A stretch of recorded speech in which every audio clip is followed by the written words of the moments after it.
আসুন বন্ধুরা, আপনাদের একটা জিনিস দেখাচ্ছি। আজকে আমি আমার ছাদে নতুন লুক দিচ্ছি, আমার ছাদে রং করাচ্ছি। আসলে কি এটা মানে রং বলতে এটা অন্যরকম রং। এখানে ছাদে মানে এই রংটা সাধারণত ছাদেই করা হয়।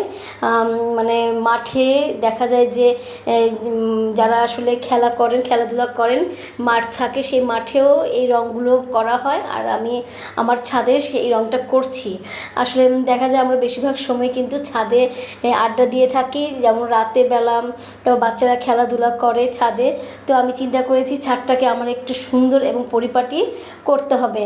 তো এই কথাটা মাথায় রেখেই কিন্তু আমি আমার ছাদটাকে একটু সুন্দর করছি। আর আমার এই মিস্ত্রি ভাইটা কিন্তু খুব সুন্দর করে ছাদের রংটা করছেন। তো দেখা যায় যে খুবই সুন্দর লাগছে, আর কালারটা আসলে সেই হয়েছে। এখনও কমপ্লিট হয় নাই, আমি আপনাদেরকে কমপ্লিট করার ভিডিওগুলো অবশ্যই দেখাবো। এখনও আনকমপ্লিট আছে। আর আমি আমার ফুলের গাছগুলো কিন্তু উপরে উঠিয়ে রেখেছি, কারণ যেন আমার ছাদটা যেন খুব সুন্দরভাবে কমপ্লিট হয়ে যায়। তো সাধারণত আসলে আমরা ঘরকে সাজিয়ে রাখি, ঘরের বাইরে এই সমস্ত জিনিসগুলো আমরা সাজাই, কিন্তু ছাদ কিন্তু আমরা একদমই প্রাধান্য দিই না ছাদকে। কিন্তু আমি মনে করি ছাদকে বেশি প্রাধান্য দিতে হবে, ছাদটাকে বেশি সুন্দর করে সাজিয়ে রাখতে হবে, কারণ এখানেই বেশিরভাগ সময় আমরা পার করে দেই। আর আমার কাছে এতটাই ভালো লাগছে যে কালারটা, আর বিশেষ করে ছাদের যে কাজটা করছে মিস্ত্রি ভাইটা, খুবই ভালো লাগছে। আর এত রোদ ছিল ছাদে যে আমি তাকাতেই পারছিলাম না। দেখুন আমার চোখ মুখ কেমন হয়ে গিয়েছে একদম রোদে। আর বিশেষ করে আমি রোদ একদমই সহ্য করতে পারি না। রোদে গেলে আমার খুবই সমস্যা হয়। আমার মানে রোদ আমি একদমই রোদে আমি থাকতে পারি না, ঠিক আছে। আর সানগ্লাসটাও আমি নিয়ে যাইনি, কারণ সানগ্লাস থাকলে তারপরও কিন্তু আমি একটু তাকাতে পারি রোদে, কিন্তু সে সানগ্লাস না থাকলে একদমই আমি তাকাতে পারি না। তারপরেও আমি ভিডিওটা করে রেখেছি। আসলে ভিডিওটা করার উদ্দেশ্যই হচ্ছে যে স্মৃতি হিসেবে থেকে যায় সব কিছুই। আর পাশে যে আম গাছটা আছে দেখুন বন্ধুরা, এত সুন্দর, এত মুকুল এসেছে আমার আম গাছটার মধ্যে। কি বলবো আপনাদেরকে, এতটা ভালো লাগে যে একদম সবুজের মধ্যে হলুদ কালারের যে এই মুকুলগুলো এসেছে, পুরো গাছটা জুড়ে মুকুল এসেছে। তো দেখতে অসাধারণ, অনেক সুন্দর লাগছে বন্ধুরা, সত্যি বলছি। দেখা যায় যে ভিডিও থেকে কিন্তু খালি চোখে দেখতেও ভীষণ ভালো লাগে।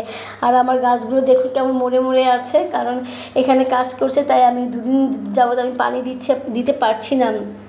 তো এই কারণে কিন্তু গাছগুলো খুবই অবস্থা খারাপ। আর দেখুন বন্ধুরা, আমার যে বেগুন গাছে কি সুন্দর বেগুন ধরছে, এখনও বড় হয়নি।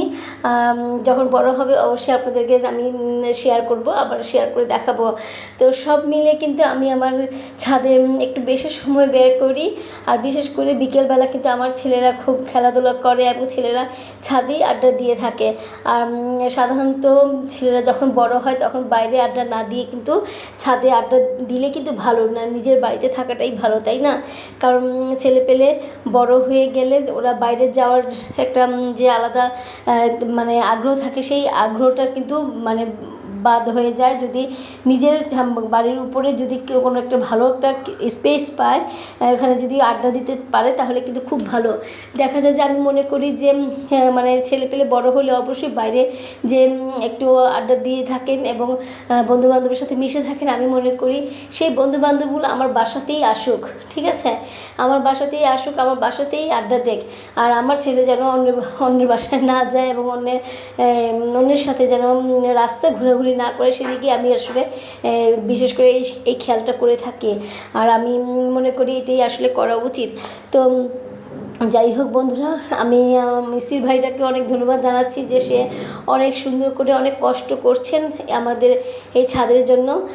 সে একদম নিখুঁতভাবে কাজ করছেন।